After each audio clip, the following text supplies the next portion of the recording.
Right. Hello, everyone. Is the volume all right? Can you hear in the back? Okay. Good evening and welcome to Prairie Lights. Tonight, I have the pleasure of welcoming Writers Workshop graduate and instructor Forrest Gander back to Iowa City and especially back to Prairie Lights to read from and talk to us about his new novel, The Trace. Although he's here to talk about his novel tonight, Forrest Gander's Iowa City background is actually with the Poetry Workshop. I bet some of you didn't know you could do that. You can do that. Gander is also a translator and has degrees in English literature and geology, and all of those things really come together in this book. Robin Creswell, in a Paris Review staff pick, says, "I haven't read many novels as spooky and sublime and psychologically as acute as Forrest Gander's The Trace. It's the portrait of a couple in crisis in their misguided road trip through the Chihuahua Desert on the tracks of the writer Ambrose Bierce. Gander's landscapes are lyrical and precise, and his study of a marriage on the rocks is as empathetic as it is unsparing." Forrest Gander's recent books include the novel As a Friend and the translation Firefly Under the Tongue, selected poems of Coral Bracco, which was a PEN Translation Prize finalist. His book Core Samples from the World, a meditation on the ways we encounter the foreign, was a finalist for the Pulitzer Prize and the National Book Critics Circle Award. A United States Artists Rockefeller Fellow, Gander is the recipient of the fellowships from the NEA, the Guggenheim, Howard, and Whiting Foundations. He is the Adele Kellenberg Seaver Professor of Literary Arts and Comparative Literature at Brown University. We're very glad to have him at Prairie Lights with us tonight, and we're featuring the book at 25% off in celebration of this event. So please help me welcome Forrest Gander.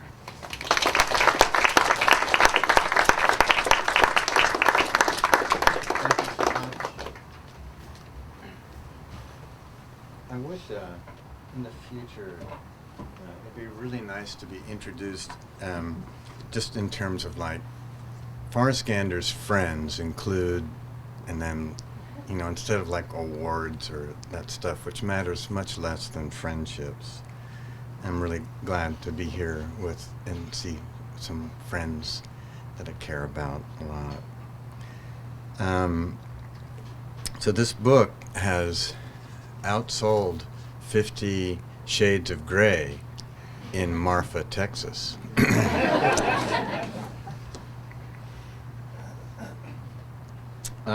I don't actually have a copy of it because I got stuck in Virginia. My mom has Alzheimer's. Her husband, my stepfather, died a few months ago, and I've been moving her the last 3 weeks to trying to move her, and we finally did, to an assisted living center, strongly against her, will. She lived in a really special house and could see foxes and deer, and it's a really hard thing to give up. It's a really painful thing to go through. But I've been stuck there for a few days because of the blizzard in Providence, and I may be stuck here a few more days. You can come bring me food and drink to Brendan Craig's place, where I'll be staying for months.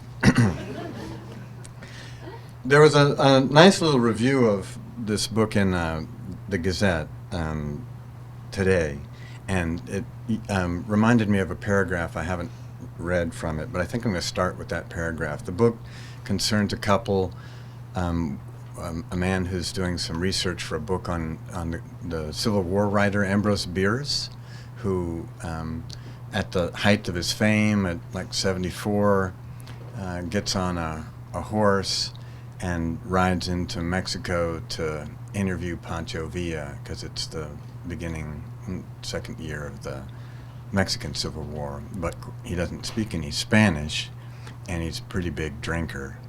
And so, as all his biographers say, he just disappears without a trace. But there are a lot of traces of him, in fact, and this part of this couple is following those traces of Ambrose Bierce to write something about him. His wife is a ceramic artist. They have a son who has had some kind of accident that's not really specified, that has changed their marriage and all of their lives. And I'm going to start with just a paragraph about them coping with the accident. And the characters' names, for those of you who are poets will know, the characters' names are Dale and Wah, and they're stolen right out of real life. They're ripped from Dale Smith, a poet, and his wife, Wah Nguyen. For a month, life was completely, this is while they're seeing their son in the hospital, who's not very responsive. For a month, life was completely encapsulated in their routine. If elsewhere people read newspapers and went to their jobs, if friends met for dinner, if fathers walked their daughters to school, if lines formed in front of Abercrombie and Finch, where two half-nude models stood at the entrance joking with each other and letting customers ogle them, if anything at all was happening apart from Dale and Wah's desperation and their son's suffering, they didn't acknowledge it, because it happened in another world than the one in which they existed.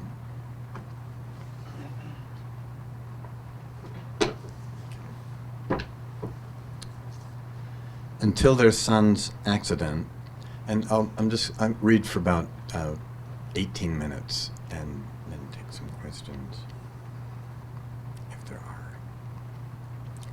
Until their son's accident, sex with her had stayed good throughout their marriage. Although the hair of her pubis had thinned and her breasts now sloped, the changes in her body fascinated him, and he was acutely aware of the corresponding changes in his own. Despite it all and the painful intensities of raising Declan, their headstrong son, there was a marvelous intimacy to experiencing so much time together in so physical a way. Now, Wah was sitting up on him in their hotel bed, it's Marfa, Texas. When she held her breasts in her fine, skinny fingers, her eyes half closed, she was at once herself and every bit the fulfillment of his imagination's erotic longing. They had begun making love slowly and gently after what had been a long, grief-induced abstinence, months of her brushing his hand away or him failing to adjust to the abruptly shifting rhythms of her body. Tonight even seemed at first a little too planned. First, there was her decision to take this trip with Dale during his summer break. Then the long flight from Asheville to El Paso, and the exhausting drive in their rental car from El Paso to Marfa, smack in the middle of the Chihuahua Desert, just a few miles from the Mexican border. They had checked in at El Paisano Hotel, where James Dean, Elizabeth Taylor, and Rock Hudson stayed while the movie Giant was filmed. They'd had a glass of wine at the hotel bar, steaks with plum sauce, and more wine at Maya's, the restaurant around the corner, and then a stroll after dinner to the bookstore a few blocks away. They'd crossed the railroad tracks to the Presidio County Courthouse. They should have stayed at the library. Okay.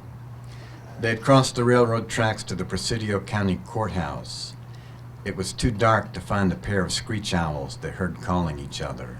So in the still early evening, hoping to heal themselves on this journey, desperate to return to the realm of normalcy after all they'd been through with their son, they found themselves back in their hotel room. Through the open curtain, light from a street lamp draped the foot of their poster bed. Dale wanted to go slowly, but Wah seemed to be pushing him faster, riding him when she was on top, riding him when she was beneath. It surprised him when she started to climax, her breath quickening, torso lifting, sinking back into the bed, her thighs shuddering in spasms, low animal groans breaking loose from her throat. She was gasping dramatically, clutching at him as though in terror or anger, wrapping her arms and legs around him, crying out, shouting almost. Suddenly, he realized that she was sobbing spasmodically. Her face was soaking wet. She turned her eyes away from him into the pillow, slid away as he rolled to his hands and knees, her eyeliner smearing her cheeks. She was saying over and over, "I can't stop, I can't stop." And Dale didn't know what she meant at first. Can't stop climaxing, can't stop loving you. And then as he drew toward her and tried to kiss her tears from her eyes, saying, my love, softly, even as she thrashed away from him, Dale realized, ashamed of himself, that she simply meant that she couldn't stop sobbing. She couldn't stop worrying about their son, that this release simply manifested a relentless ongoing pathos that had nothing to do with Dale.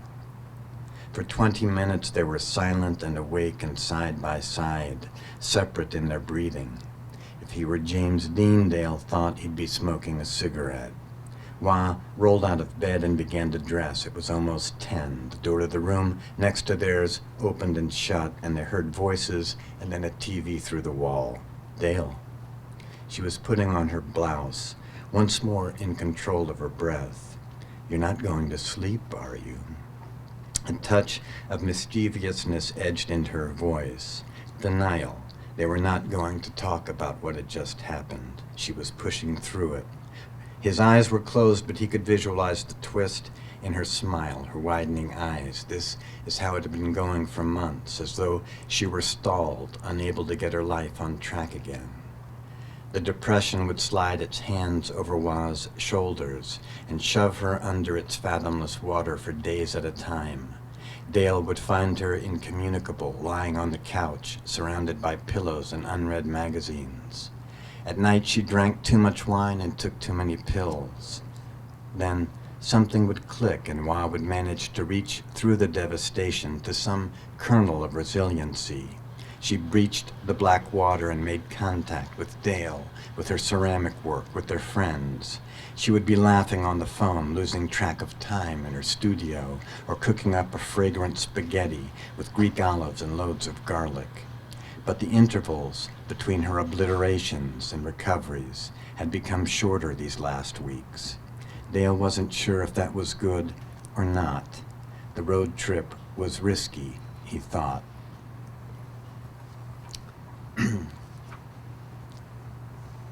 And I'll finish with the first chapter, which takes place in Mexico, in La Esmeralda, which is right around the corner from Sierra Mojada, which is a mining town, mining town in the mountains in the Chihuahua Desert in Mexico. And these characters are different characters, and really this scene just serves to introduce us to the worst of them. Oh, and in Spanish, el trono, the throne, is what you often call the pot that you're sitting on when you go to the bathroom. La Esmeralda, Mexico. She knocked on the bathroom door. Can I come in to shower? In el trono, he called out. Give me a couple minutes. He was just reaching for the roll of toilet paper on the floor when something happened. A reverberating collision and a seasick feeling at once. The toilet quivered under his thighs as the walls rattled, and the front door, it must have been the front door, cracked, splintering as though a tree had crashed through it. But there were no trees in the yard. He began to rise from the toilet into something awful. into a new sound, into the rising decibels of the woman screaming from the living room. Bent over, still reaching for his pants, he knew there would not be enough time to pull them up. He was aware of every facet in the bathroom then, as though he'd been studying it for escape routes for months. The canary yellow plastic curtain drawn halfway across the tub, the rusted shower head releasing its slow incurable drip, the colorless bath mat with its frayed dirty edge folded up, the dingy rattan clothes hamper, the stale towel hanging from a nail in the door, and to his right above the sink, a red hand towel limp on its clear plastic ring over the soap dish. The sink was set in a water-warped cabinet with a louvered door. The frenzy in his ears stopped. Her scream was cut off. It had risen into a hysterical shriek and now vacated itself with a soft humph, like a chainsaw dropped into a swamp. Chairs were falling, or maybe it was the kitchen table that someone smashed into the wall. Another tremor went through the house. No male voices, no commands, no shouting. All he had heard was a tumult and a hysterical clipped scream, the furniture dragging, feet moving. He wasn't breathing anymore. He turned to his right, taking a step and holding his pants. He glanced from the faucet and the toothbrushes blossoming, one orange and one blue, from their dirty glass on the sink to the flecked mirror with the bare ceiling bulb glaring in it, and he saw himself in hyperclarity, alien, still holding his pants at his knees in one hand. He crouched at the cabinet, let go of his pants, and opened the cabinet door. His hands were trembling so badly they barely functioned. A vague pandemonium in the house was approaching the bathroom door, and the chaos that had been general now focused like a mountainside of storm water channeling into a narrow arroyo. Supporting himself with his hands on the tile floor, he plunged his legs into the cabinet, over a stack of toilet rolls, knocking over a bottle of Relics and a bottle of detergent. Never know whether to do it in Spanish or English. Detergente Roma. The rest of him followed so quickly it was as though the cabinet had sucked him inward, his knees jamming themselves up against the sink plumbing, his naked, unwiped ass sliding over packets of rat poison, his upper back scraping the cabinet side panel, his head wedged beneath the sink.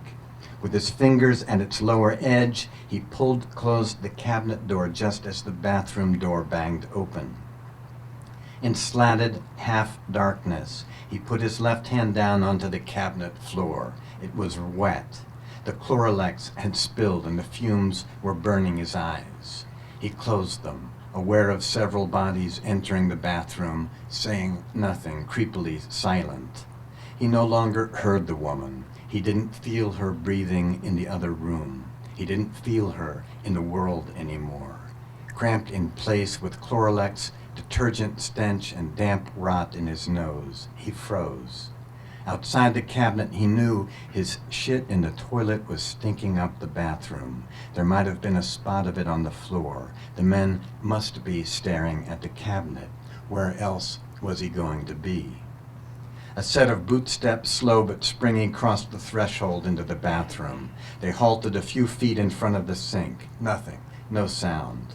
Outside the house, though, he could hear 2 trucks, their mufflers cut away, racing down Alameda.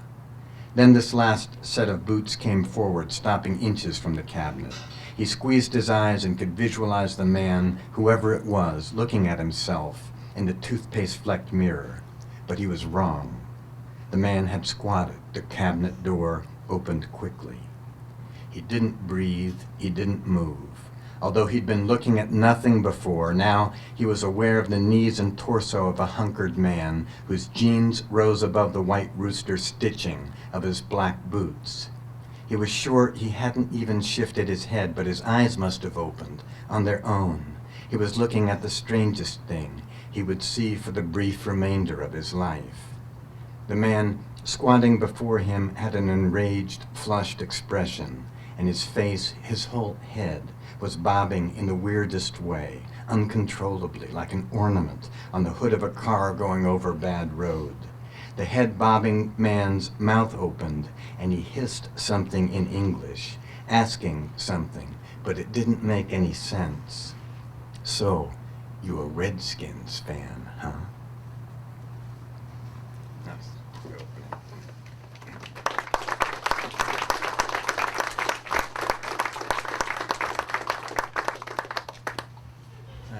I think about 5 years, that Redskins fan reference is not going to be, it's not going to have a reference. The football team is going to have to change their name, as they should have a long time ago. It was my home team, Washington, D.C.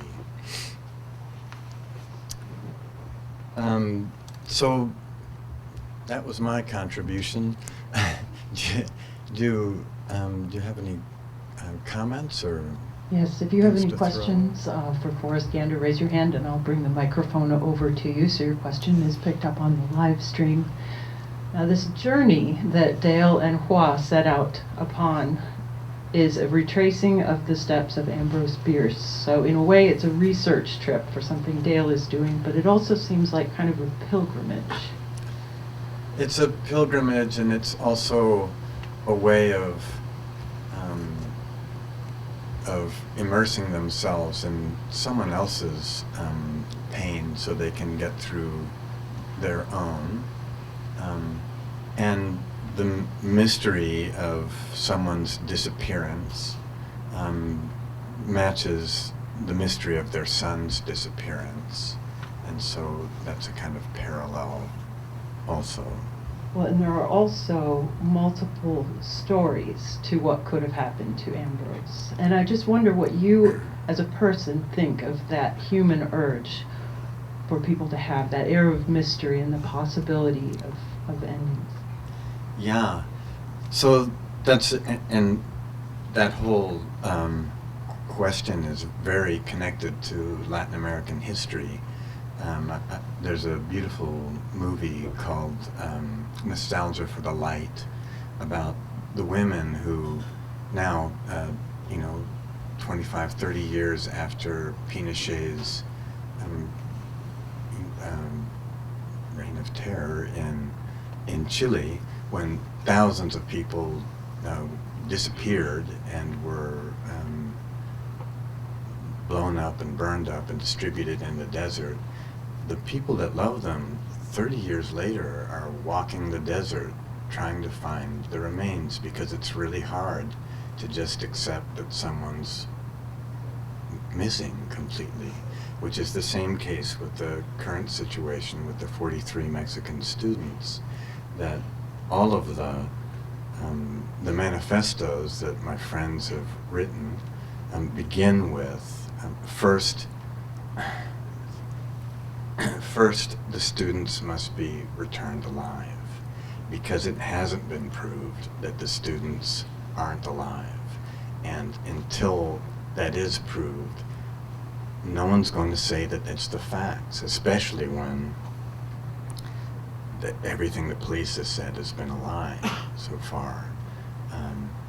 So that notion of the missing, of the person that simply disappears, is of course one that draws our imagination and our empathy, and doesn't fit into the way that all animals, expect to live, with some sense of, even elephants will stop by dead elephants, and you've passed dogs at the side of the road sitting beside a dog that looks just like them, that was hit, that there's some acknowledgement of death, but it begins with finding the body.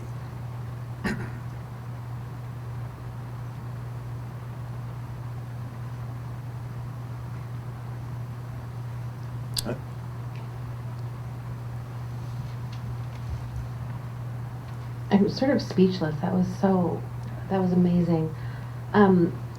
There were such great details. That the scene in the bathroom and looking at all the different elements of the bathroom and that kind of hyper focus that this character had, and I thought, of course, because you're a poet, you know exactly how to use details. Do you feel like your long training as a poet helped you write this novel? Both helped and hampered me, yeah. that all of, Brenda says, all of my training has been as a poet, so I've had to learn how to write a novel with the things that I know instead of trying to pretend to be a different kind of novelist, a kind of novelist that I really admire but can't myself be. So landscape is really important to me, and is important as any character, and the details and the quality of the language is really important to me. But that can really slow a novel up, details. So one of the things is learning how to modulate them and where to cut out. Well, and how did you work in the inclusion of the poems that are in there? Oh, and then there are poems in it because it's hard for me to do anything without that form touching on it.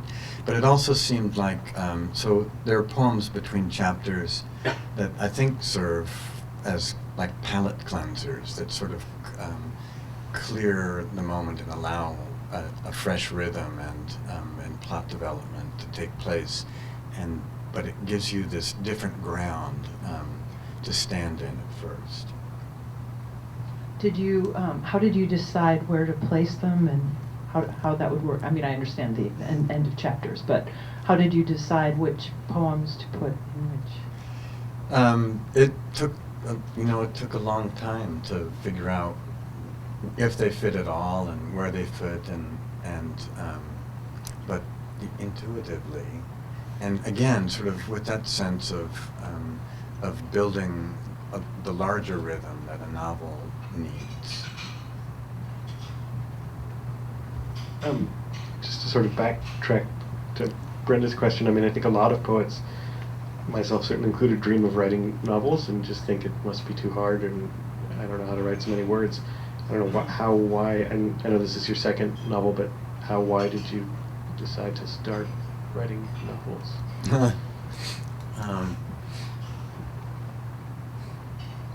Well, I'm interested in the whole hog of writing, I've written essays, I translate a great deal, I translate poems and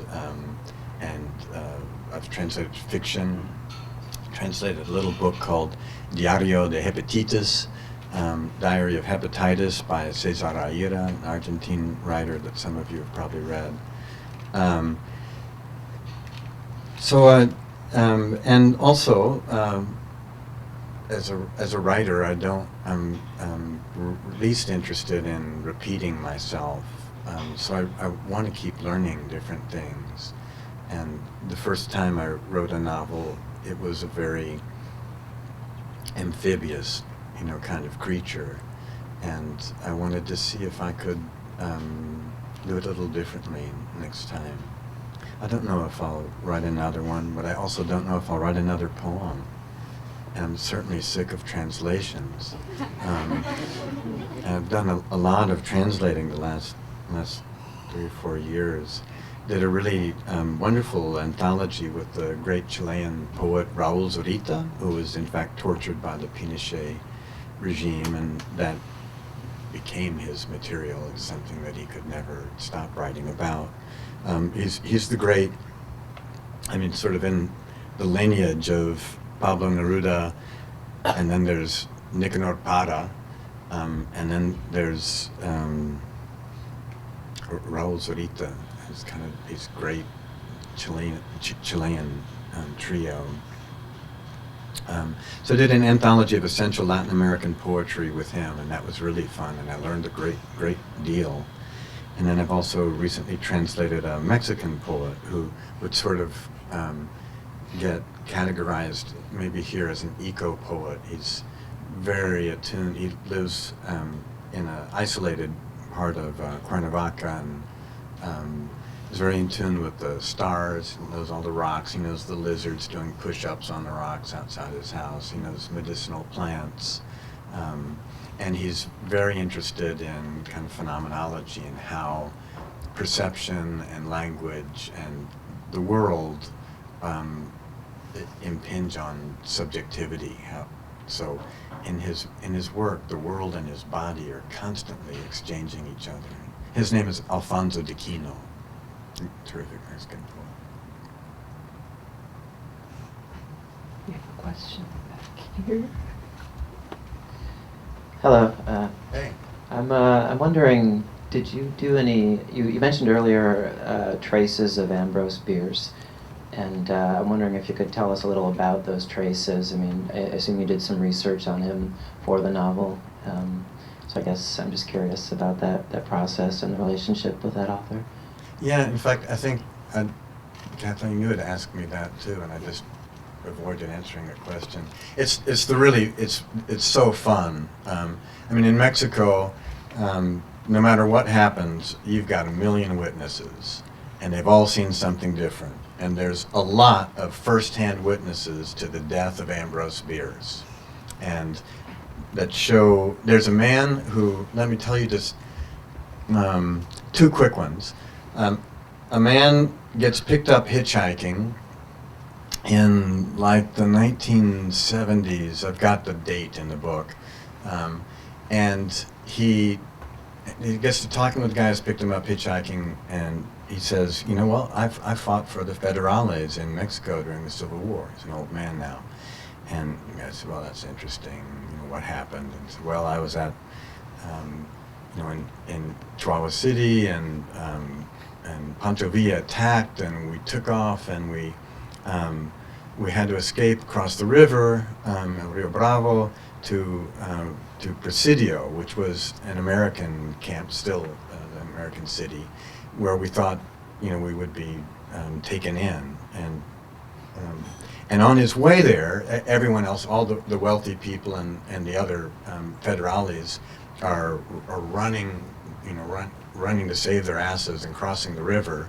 And he sees this injured gringo, and gringo's, you know, lying there, and his name, it was like Ambrosia, you know, Pierce or something. And he thinks, well, his chances of being taken by the Americans in Presidio are going to be way better if he brings this dying gringo with him. And so he has this little cart, two-wheel cart, and he carts him across the river to get to the other side. The gringo's just, you know, groaning, and he's almost in a coma. But there's so many people coming across, they're just swept up and taken for processing to Marfa.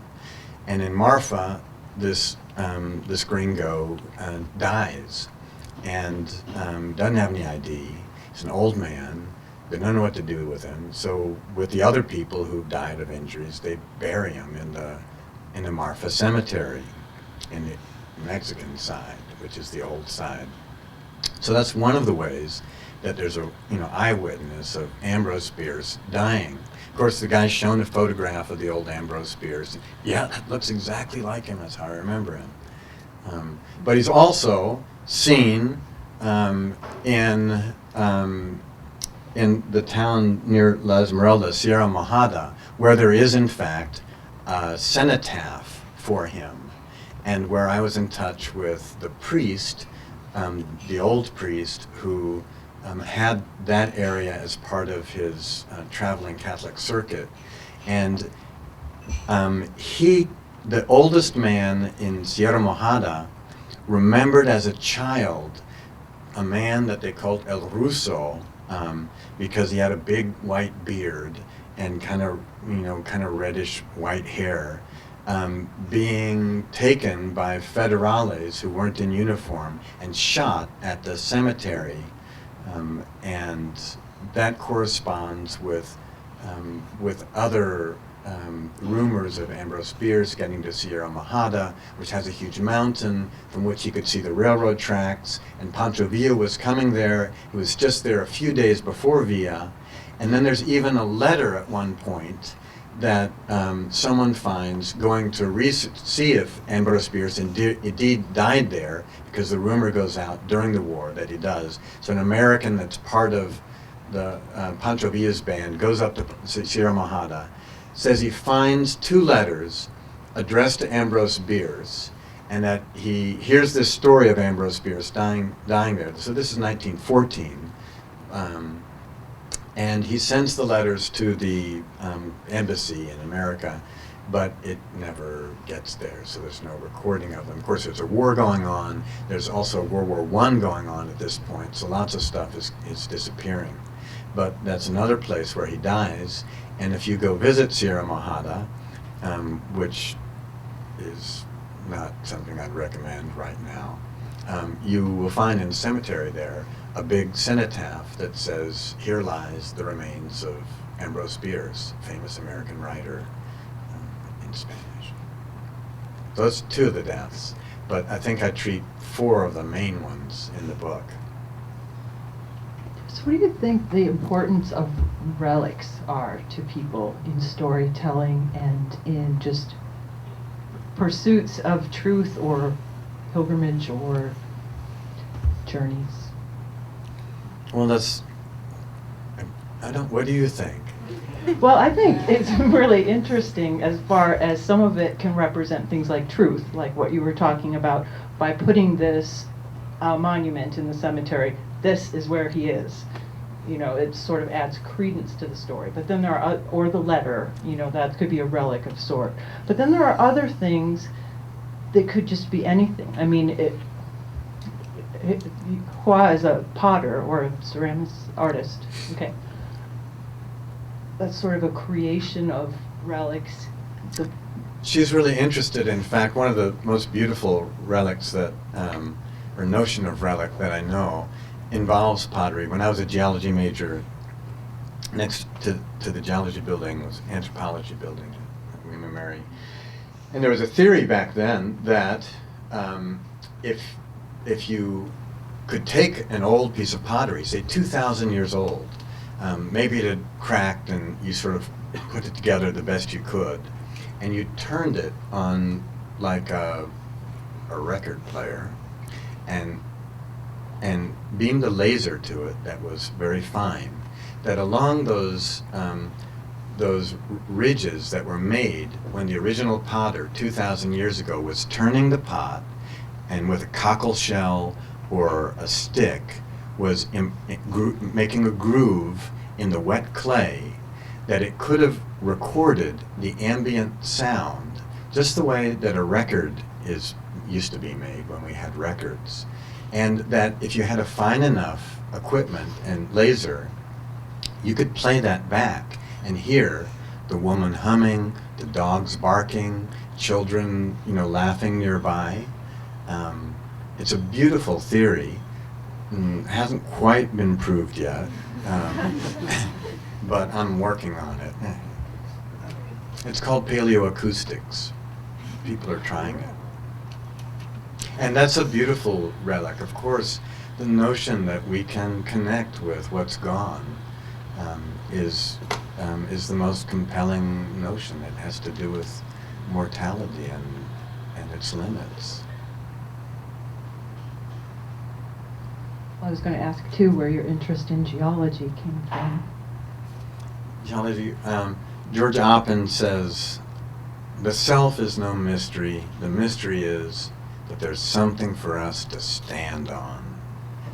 The act of being more than oneself." I really like the notion that what we stand on physically is connected to what we stand on ethically. And I think that's connected to my sense of the way our environment, our urbanscape or landscape, influences the rhythms of our perception, even our speech, how we see things, how we relate.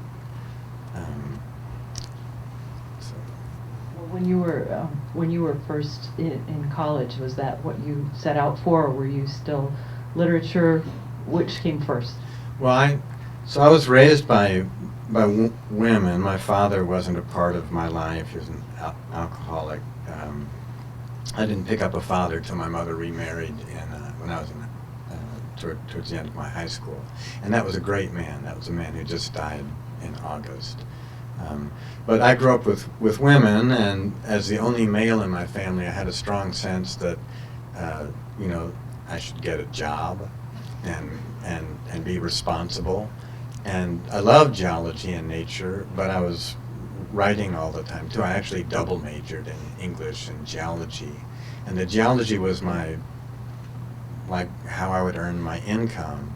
But then I got cancer the year after I graduated from college, when in fact I was interviewing with geology companies. And in the hospital I had time to rethink my life, that if it was going to be shorter than I thought, what would I really want to be doing? And I thought geology could be a hobby. And we'll see how far this writing goes. Well, that's very practical of you. Initially, all of it. Any questions for Forrest Gander? So thanks for coming out in such a cold night. Oh. And I wondered too if at some point before we close, if it would be an imposition to ask you to read one of the poems that's in the book. Sure. I haven't done that at any reading. But if anyone else has a question, you still have time. You can raise your hand and one. Mine's actually related to the reading of the poem, but I noticed while you were reading, to me, you sound like a poet when you read, in terms of the way that you breathe and how you carry the lines. So I just wonder if that's conscious, or if you could speak to the way in which you read aloud at all. So for me, the word is really physical, that the word comes out of the body, that my body is really involved in the pursuit of words. And one of the things that I think characterizes my poetry and my prose is its visceral nature, that it's really connected to world, even to the point where it fails. But yeah, I think my intelligence is mostly comes to me through my body, so it comes back out when I read my work. And I'm not quite sure what you mean, by read like a poet. I also throw like a girl, but I guess that's what you mean, like rhythmically, or yeah, just with rhythmically and with attention to breath. Yeah. Do you have any poets that you've heard read before that you think read really well? Because I have to say, this is possibly a room full of people who may be poets with an opportunity to read out loud at some point, and they don't all know how to do it very well. So I just wondered if there were some good examples. So a couple of poets who come to mind. One, George Oppen, if you ever heard him read or listened to recordings of him read, he had emphysema, and he has a fairly short line, and uses the phrase that really worked with his short breath. And so his reading, the way that his body is connected to his syntax, is remarkably tight, and his readings are very beautiful, and they were signaled to me. Also, Pound's readings were, I think Pound's ear changed poetry. There's lots to talk about that poetry itself, but his ear was fantastic, and to read beginning of the cantos again, and then went down to the ship set keel to break her forth on the godly sea. That those incantatory and often spondaic rhythms were really important. And then he invented this ridiculous accent that he read in, because he was hanging around Yeats all the time, and so he's got this kind of like Idaho Irish brogue that he reads in. That he's, that's a really memorable voice. Also, Kamal Brathwaite was just a really memorable reader. Those are three that come to mind.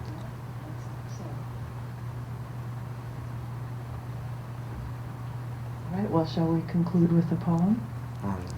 And yes, and then after that, Forrest Gander will be happy to talk with you and sign books for you, so say hello to him on your way out. But here we have. All right.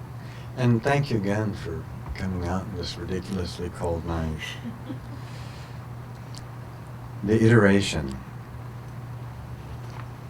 From the grooved highway at 65, a hum rises. Except intimacy, there is nada. That was a scissor tail, the woman says.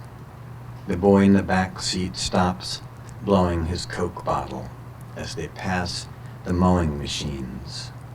Spiked lobelia, crown vetch, trumpet vine, under the blades of the ditch witch tremble.